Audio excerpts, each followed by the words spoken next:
I'm Minnie Roh. Peter Liang's name became a rallying cry nationwide for justice when he was convicted of manslaughter for shooting an unarmed black man in a housing project stairwell. He was facing up to 15 years in prison, but in an astonishing and controversial turn of events, Peter Liang walks away without serving a single day behind bars. This is a miscarriage of justice.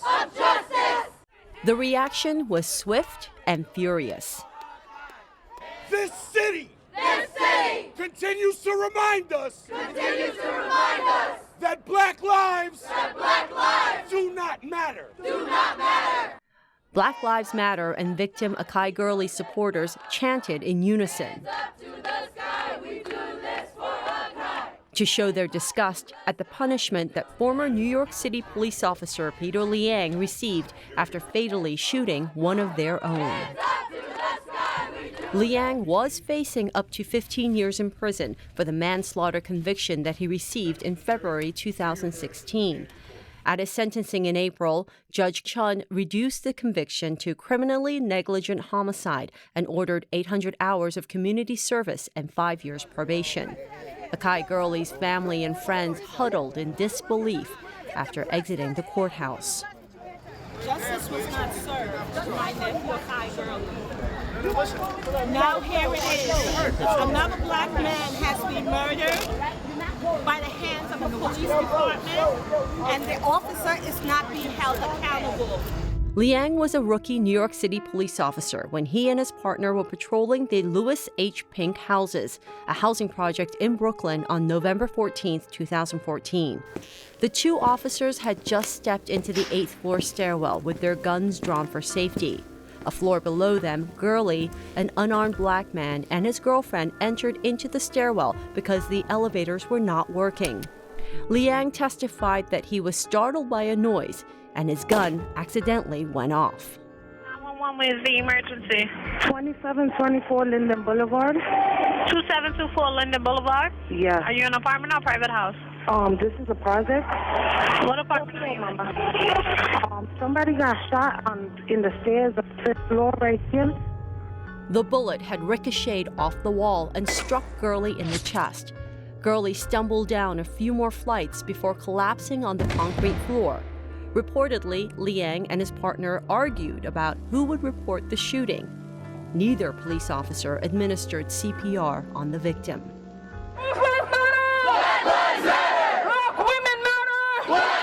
Liang's case and Gurley's death took place during a tumultuous year of debate nationwide about white police using aggressive tactics against African American victims, including shooting and killing them, while receiving minimal, if any, punishment. Put your hand behind your back. I can't breathe. I can't breathe. I can't breathe. I can't breathe. I can't breathe. Neither officers responsible for the deaths of Eric Garner in Staten Island, New York, and Michael Brown in Ferguson, Missouri, were even indicted for their actions. The officers are white, the victims African American. Yet Liang was indicted and convicted. The ground-swelling response following Liang's guilty verdict was immediate and powerful.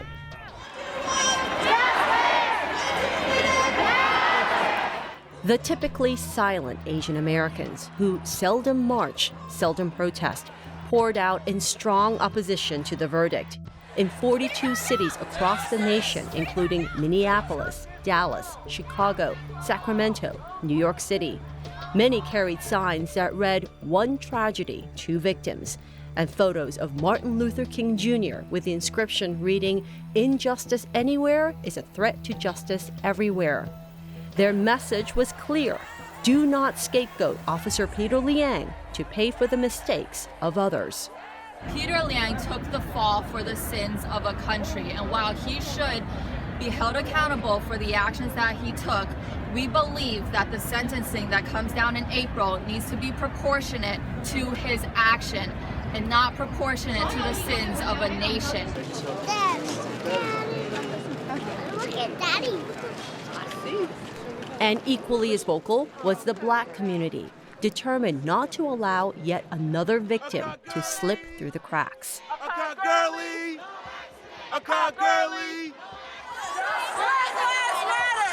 Black lives matter! Akai Gurley, he's a police officer, and nobody gets away with killing young black people.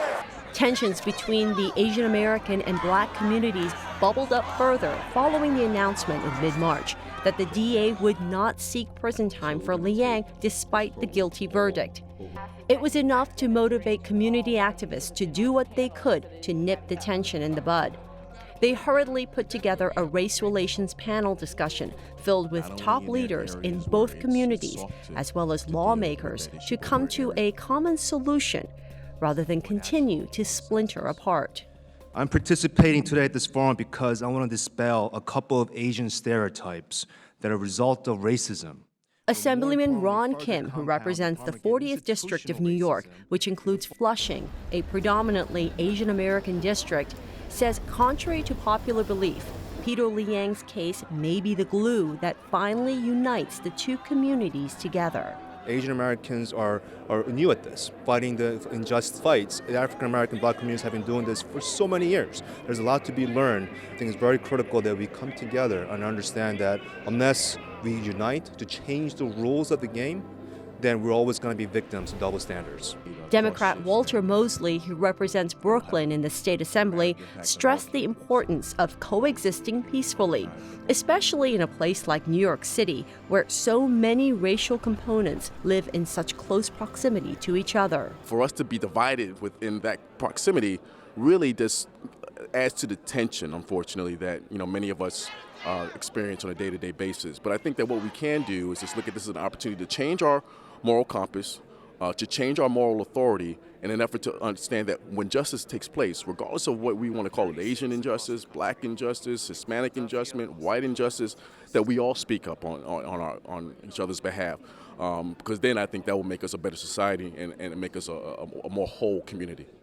The common theme of the discussion could be boiled down to accountability, systematic change, and the fact that New York City, as well as the rest of the country, is due for a major racial overhaul.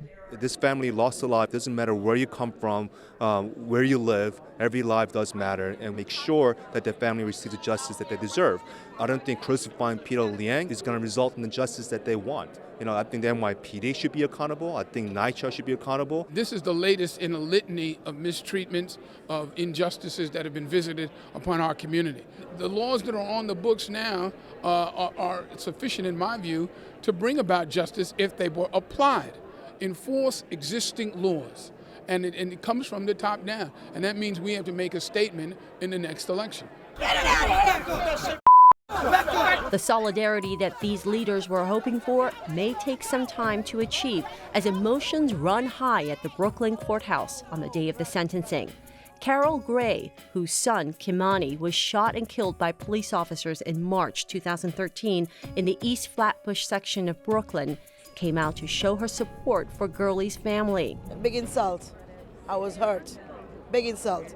And all I could think about is what's going to happen to my son. Because this is injustice. Instead of even sticking to what the DA produces, the judge brought it onto a lower charge. What is criminal negligence? A life has been taken. Peter Liang has a life too, but his life is here. He could further, he could future it. Akai Gurley is gone. His daughter has no father. Justice for all! Justice for all! No scapegoating! No scapegoating! But Liang supporters say Judge Chun's decision was a wise one and paves a way for healing and an opportunity to work together to correct injustice. In the Asian community, we think that it is a tragedy with two victims. There's a lot of anger, there's a lot of emotion, but once we get beyond the anger and the emotion, hopefully people of rational minds will realize we all want the same thing. We all want safe streets. We all want good schools. We all want housing conditions that are habitable and livable. And evidence of this common goal is right here, where Asian Americans stood shoulder to shoulder, hand in hand with the black community, vowing that Akai Gurley's death shall not be in vain. We will now have a moment of silence. I'm Minnie Roh for Asian American Life.